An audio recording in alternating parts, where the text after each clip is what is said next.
I just want to touch Dojin's abs. Just a little, Like, just a little bit of a touch, if you know what I'm saying.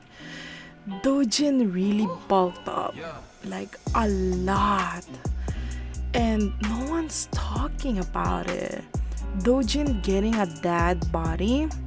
Man, I remember on the very first chapter when this man used to be a stick.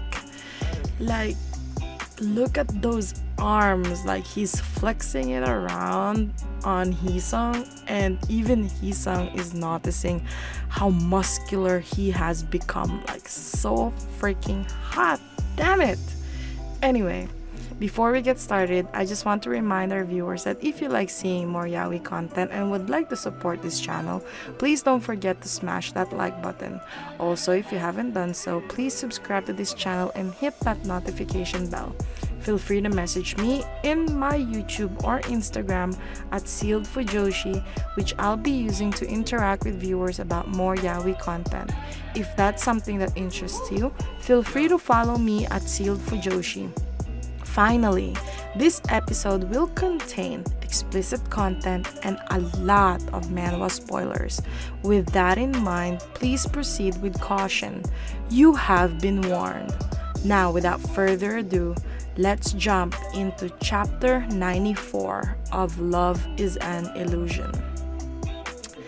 I honestly thought Heesung was gonna comfort Dojin in a very affectionate way, like just once, since this series is ending.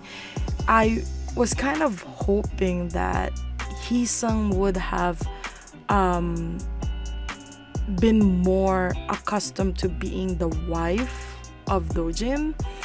And considering the story, how long they've been together, you would think that that would be one of the improvements that this couple has. But so far, nothing has changed. Heesung is still a tsundere, and Dojin is still very desperate for Heesung's affection.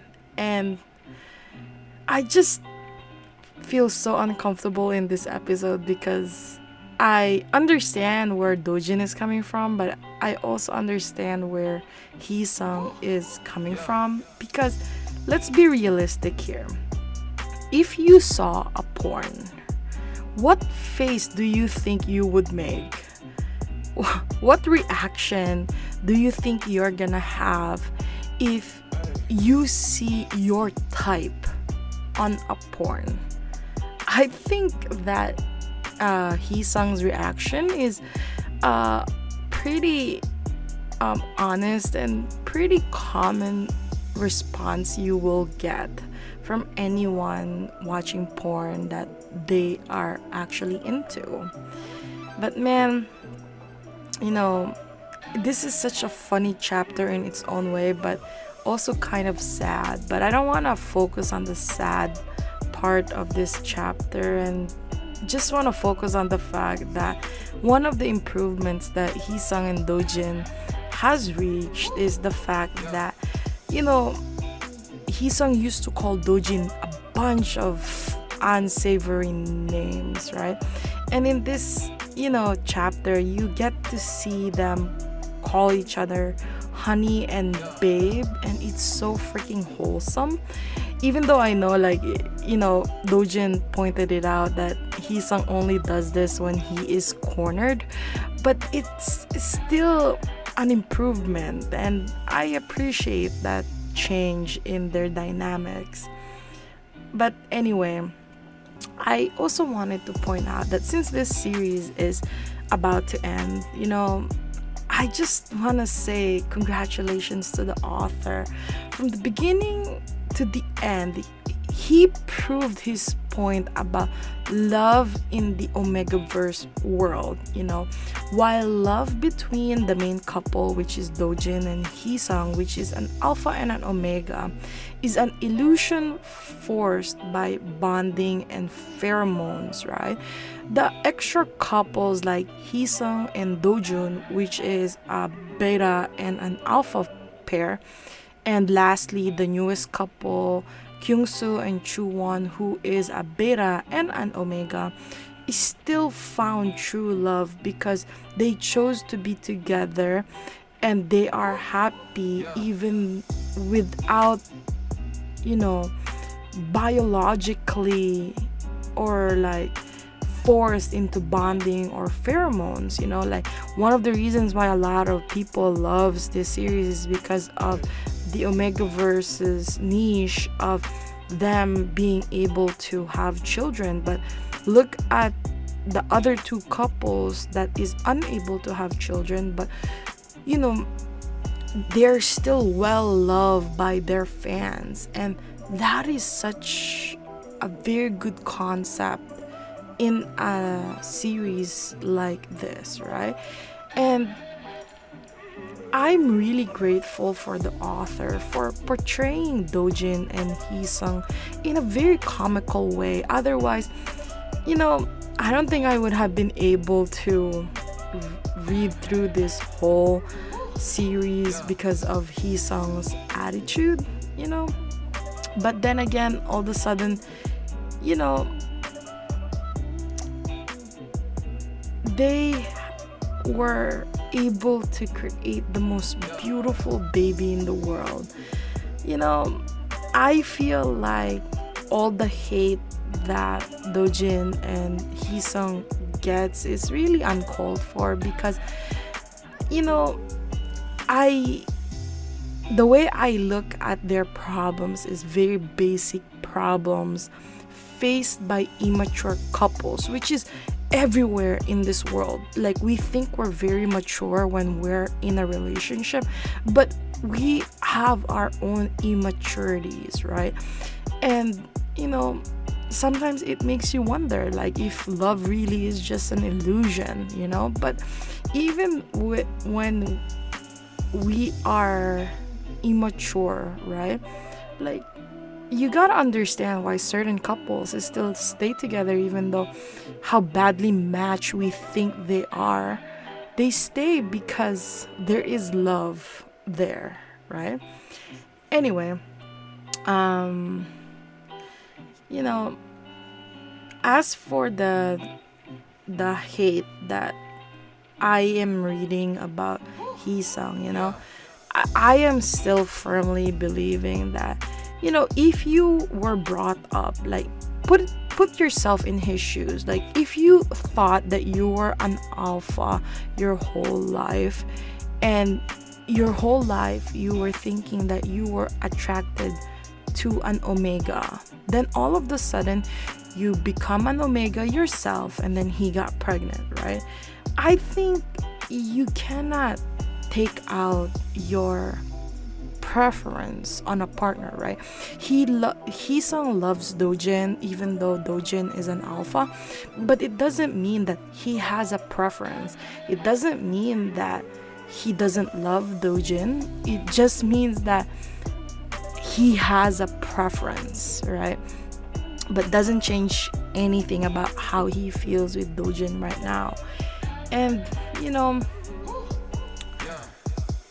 I've been rereading the chapters of this series, and you know, it had me feeling a certain kind of way. And I'll be perfectly honest, I do understand that what Dojin did isn't right.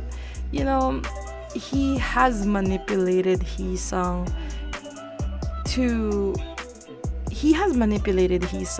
a lot of times, and this chapter, you know, you can absolutely see that he manipulated Heesung again to say something that Dojin wants to hear, and didn't stop when Heesung, you know, was asking him to stop. And also the spying is a little bit creepy, and in the end of this chapter you'll get to see that Dojin actually tracked down Heesung's friends, you know. And it has always been clear that Dojin has no trust to Heesung, you know, and up until now he's really insecure about the whole thing, even though they're all married and they have a child. But you know, he loves Heesung, and I think Heesung accepts Dojin's insecurities, even though they are pretty loud themselves, right? And then what else was in my mind?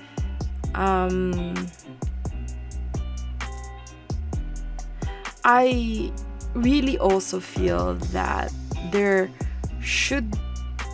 shouldn't be a side story anymore. Like, there should be another season of Heesung and Dojin. You know, like, I feel like we're leaving this series and there's still a lot of things to improve in their relationship.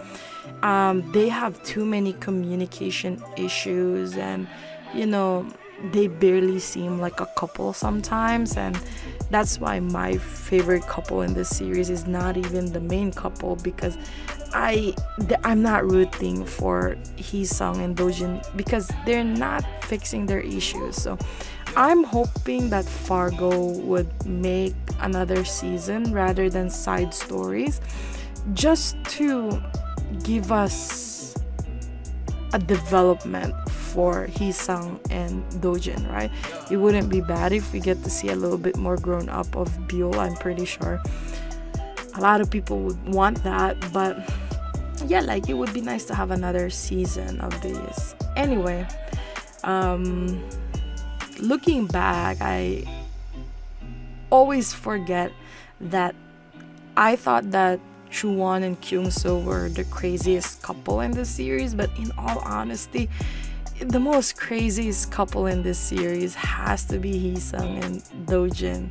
And this chapter is a very much a reminder that before Byul came along, everything was so dramatic between these two, because they have the most difficult personalities. And you know, I thought that they got better, but man, their difficult personalities is still showing really. It hasn't improved at all. Anyway, I just like to tell myself that, you know, in real life, there isn't always a perfect relationship, right? Some people can't express their feelings, or there are many reasons that we cannot say what we're really thinking. It's just part of life. And, you know, you can't have a fairy tale perfect relationship. So I understand why the author is portraying this couple into a little bit of a more realistic prospect in a relationship. And you know, that's going to be their end. That's gonna be the end of this series, though. I do want to see what's a little bit more ahead of their lives and a little bit more after their happily ever afters, right? And you know, if you don't like the whole series, then you can go watch some other romantic comedy series out there. Anyway, I hope you enjoyed today's episode. Please don't forget to follow my social media to be teased about some of the boys' love that I'm interested in. Feel free to leave me a message and converse with me. I'd love to hear back from you. And don't forget to support the author. All the Manwha details can be found in the description below. Again, thank you so much, and I hope to see you next time.